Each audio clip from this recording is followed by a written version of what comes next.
ये है अमृता प्रीतम जी की पुस्तक।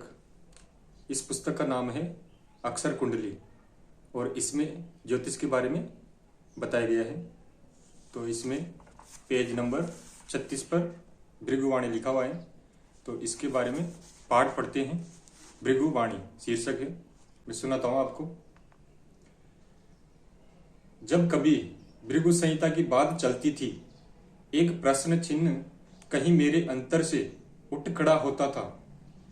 हालांकि एक हवाला मेरे सामने था कि जब मेरा बेटा बहुत छोटा था, उसकी जिंदगी के ब्यौरे का एक पन्ना भृगु संहिता में निकला था, जिसमें उसके कारोबार और जिंदगी का ऐसा वर्णन था जिसका सच कुछ वर्षों के इंतजार के बाद आजमाया जा सकता था।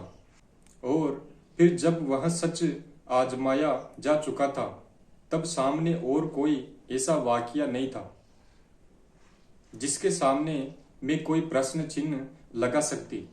फिर भी किसी अलौकिक शक्ति को न समझ पाने का असामर्थ्य था कि मेरे अंतर से कोई प्रश्न चिन्ह रह रहकर उठ खड़ा होता था। शायद यही मन का कोई तकाजा था या मेरी जिज्ञासा का कोई ज्वार भाटा की 1985 के नवंबर महीने में मैंने दिल्ली से होशियारपुर भृगु संहिता वाले जयदेव शास्त्री को अचानक एक दिन सवेरे फोन कर दिया और कहा कि इस समय जो भी प्रश्न मेरे मन में है, उसकी प्रश्न कुंडली बनाकर मुझे फोन पर ही उसका उत्तर बताइए। मैंने कभी जयदेव जी को देखा नहीं था। उनका नाम और टेलीफोन नंबर भी किसी से पूछा था और जवाब में उन्होंने जो उत्तर टेलीफोन पर लिखवाया, वह लिखते लिखते एक तर्राट मेरे सिर से पांव तक उतर गई। खुदाया, यह क्या मुअज्जा है? क्या देववाणियां इस तरह कागजों पर लिखी हुई होती हैं? इस वाक्य के बाद मैंने अपना पूरा नाम और पता बताकर जयदेव जी को 2-1 खत लिखे कि मैं उनके साथ आमने सामने बैठकर कुछ बातें करना चाहती हूँ भृगु संहिता की अलौकिकता के बारे में। इसलिए वे जब कभी दिल्ली आए तो मुझे जरूर सूचित करें। यह भी लिखा कि अगर वे कभी दिल्ली आकर 2-3 दिन मेरे घर ठहरे तो मुझे निहायत खुशी होगी। इसके बाद कोई सूचना नहीं मिली, पर 1986 की 3 सितंबर की सांझ थी जब घर का दरवाजा खटका तो जाना कि होशियारपुर से शास्त्री जी आए हैं। 3 दिन वे मेरे घर पर ठहरे और महसूस हुआ कि वे 3 दिन एक नए पहलू से मेरी मानसिक अमीरी के दिन थे। प्रतीक्षा करता आदेश। किसी सबब के पीछे कुदरत का कौन सा राज छुपा होता है, वह राज तो पकड़ में नहीं आता, पर उसका फल जरूर हथेलियों पर पड़ा हुआ दिखाई देता है।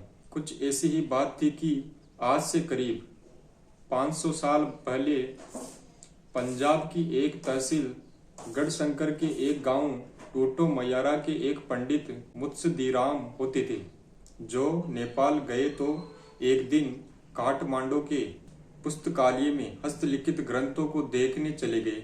उन्हें अचानक भोजपत्र पर बना हुआ कुंडली का एक निशान दिखाई दिया, जिसके नीचे संस्कृत में कुछ लिखा हुआ था। पंडित मुत्सदीराम उसे ज्योतिष के किसी हस्तलिखित ग्रंथ का पृष्ठ समझकर सहज ही देखने लगे। ज्योतिष के हस्तलिखित ग्रंथ हिंदुस्तान के कई भागों में मिलते हैं, पर यह सबब कुदरत के किसी राज को हथेली पर रखकर जैसे मुस्कुरा रहा था। पंडित जी संस्कृत जानते थे, इसलिए पढ़ने लगे तो देखा कि उस भोजपत्र पर उनकी जन्म कुंडली बनी हुई थी और नीचे उनका नाम भी लिखा हुआ था, इस आदेश के साथ कि यह भृगु ग्रंथ अलौकिक खजाना है जो यहाँ एक गुमनाम कोने में पड़ा हुआ है, इसे यहाँ से निकाल लो।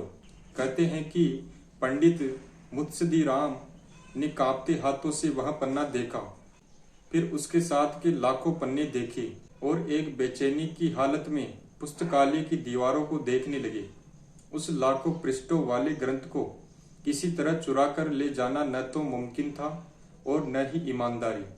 इसलिए पंडित जी ने एक रास्ता निकाला, वहां लाइब्रेरियन की नौकरी कर ली और साथ ही संस्कृत का एक विद्यालय खोल लिया।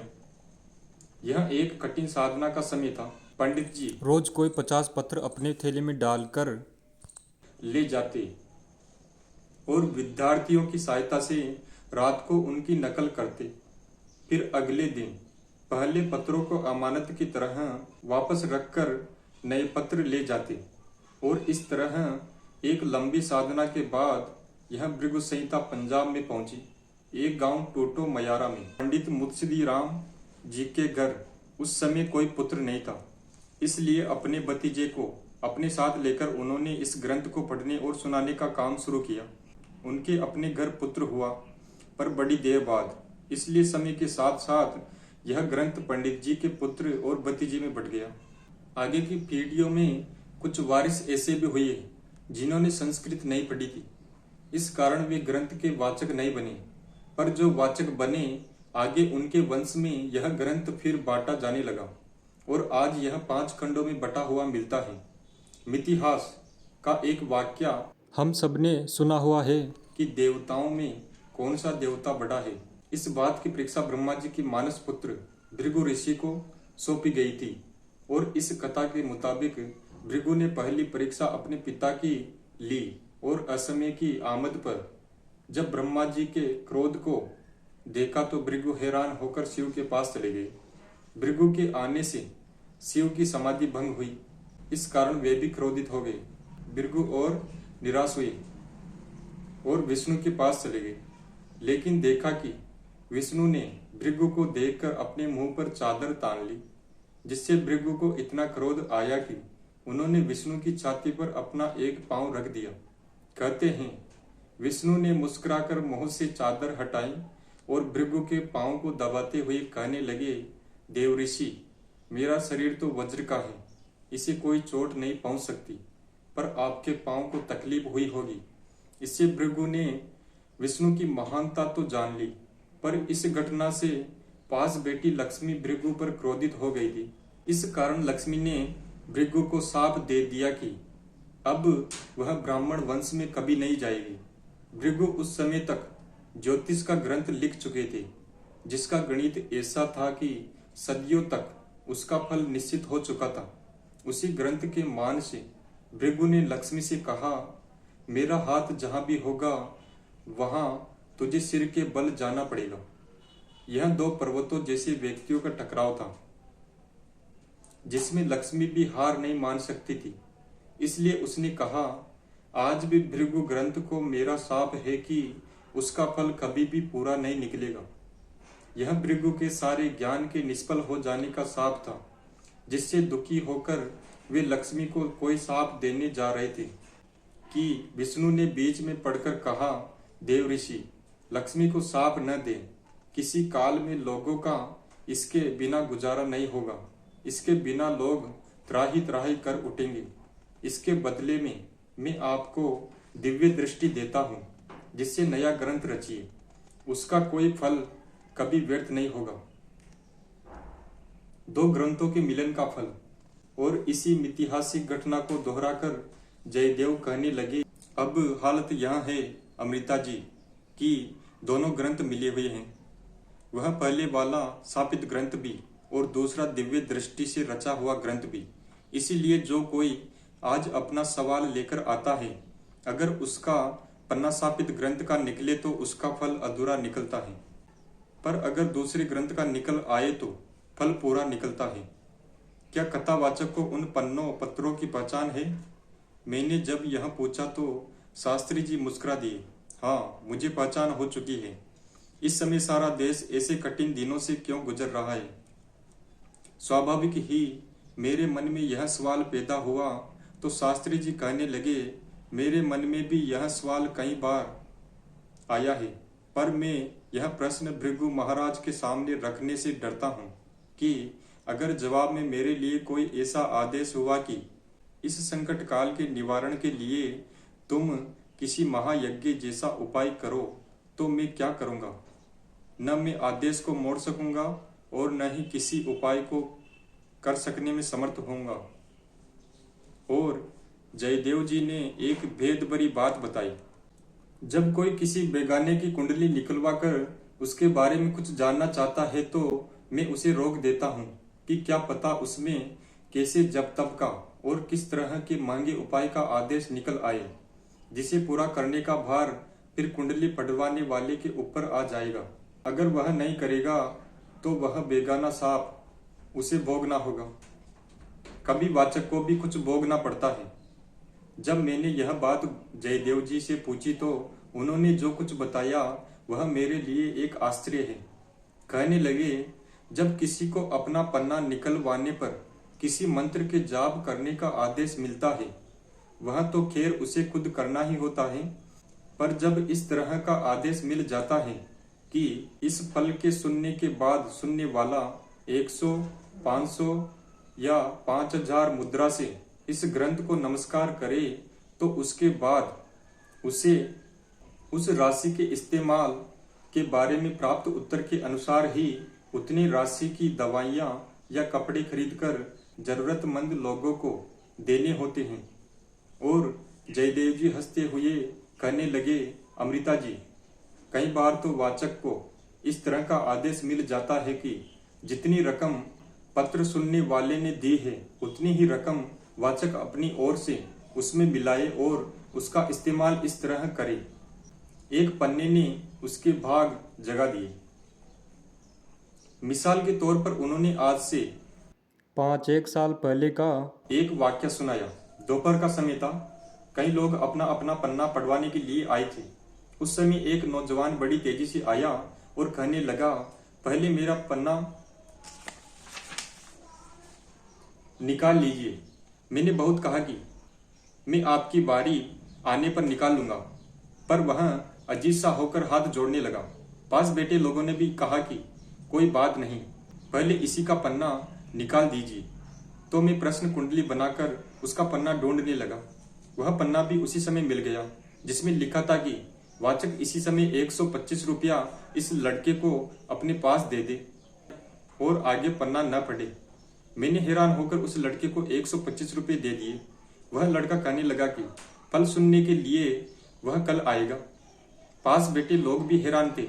वे लड़के से कहने लगे कि कल का वक्त वह अभी बता जाए, जिससे कि वे भी उसी समय आ जाए और वह फल सुन सके जो सुनने से आज मना किया है।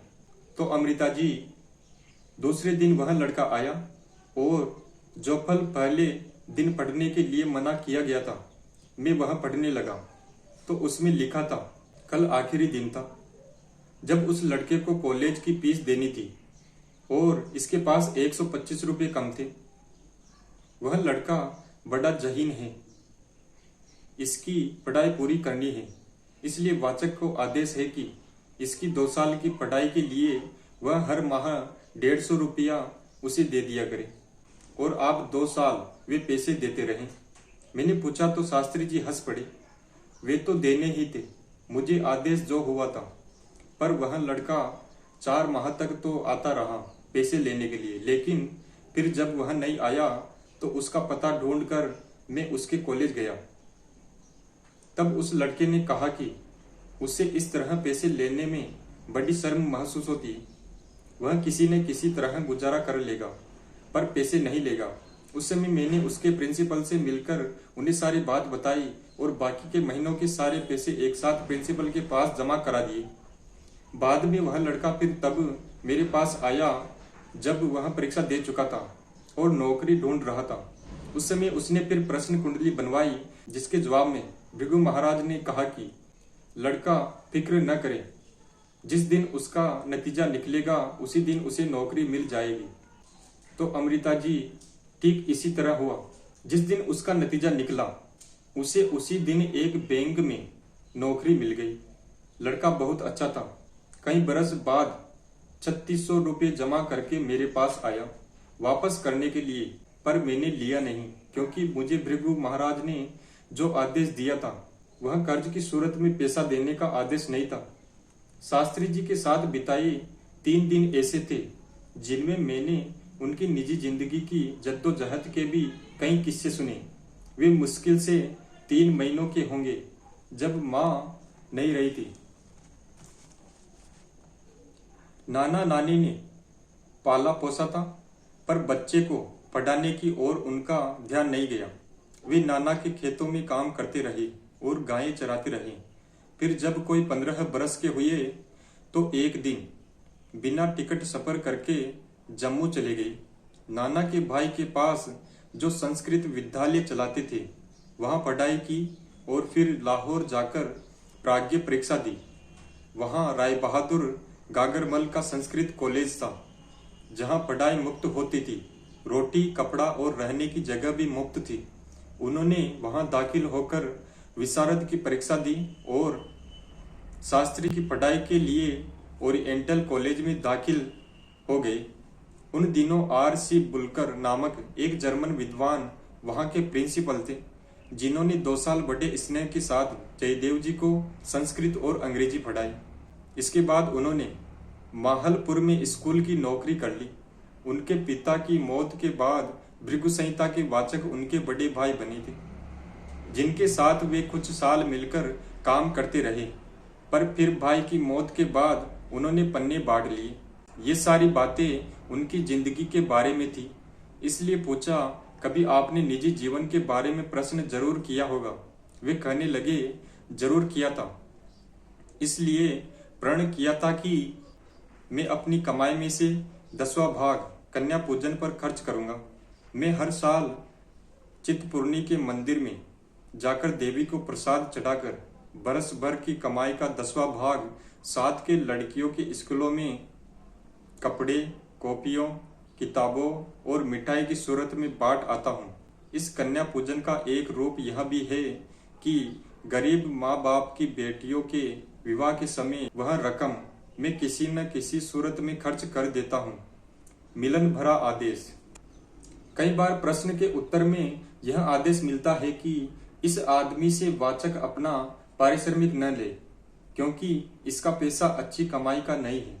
कई बार यह आदेश मिलता है कि इस आदमी ने जो रकम इस ग्रंथ के आगे रखी है वह स्वीकार नहीं हुई, क्योंकि वह रकम उसने श्रद्धा और विश्वास से नहीं रखी है, बल्कि भय के कारण रखी है, इसलिए रकम वापस कर दी जाए।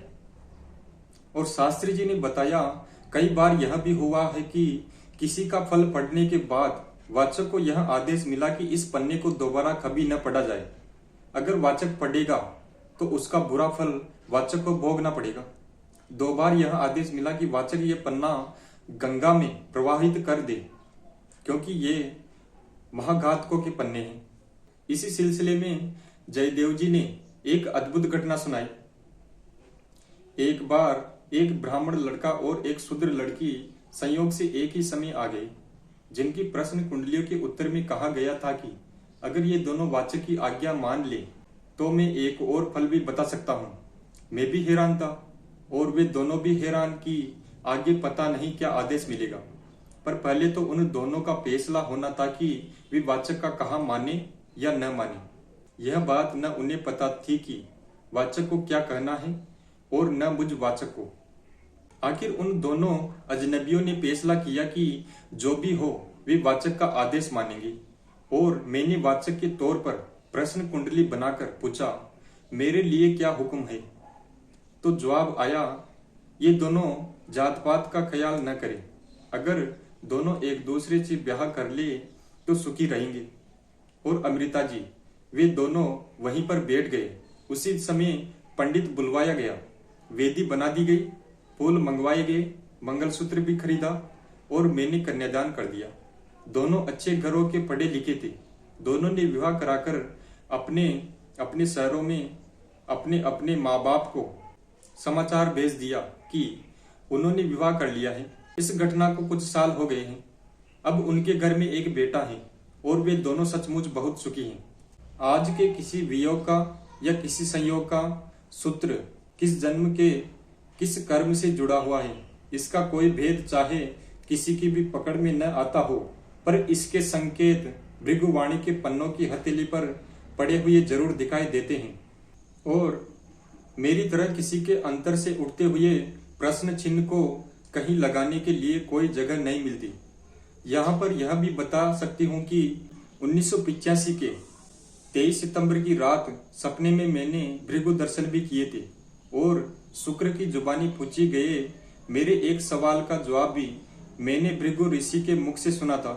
और फिर 1 बरस बाद जब जयदेव जी से मुलाकात हुई और वे भृगु संहिता में से मेरे जन्म की जो कुंडली और उसका ब्यौरा ढूंढकर लाए थे, उसमें भृगु ऋषि के मुख से मेरे लिए कहा हुआ एक फिक्रा यह भी था कि किसी समय मैं भी शुक्र के साथ तुम्हारे पूर्व जन्म की आराधना से प्रसन्न होकर तुम्हें स्वप्न में विश्वास देता रहूंगा।